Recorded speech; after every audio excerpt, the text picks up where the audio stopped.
Hey there! Ever wondered how machines are taking over? Let's dive into it. First, let's go back in time. The Industrial Revolution, remember? That's when automation began. Machines started doing manual labor. It was a game changer. Industries grew rapidly. Fast forward to the 20th century. Computers entered the scene.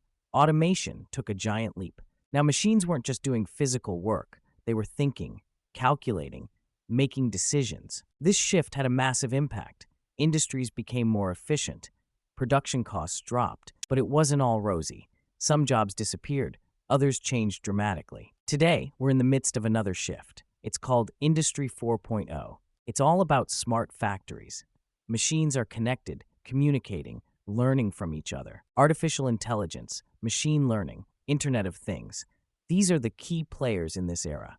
So what's the impact? Well, it's huge. It's transforming industries, from manufacturing to healthcare. But again, it's not all rosy. There are challenges, privacy concerns, job displacement, ethical issues. What about the future? It's exciting. Automation will continue to evolve, to innovate, but it's also uncertain.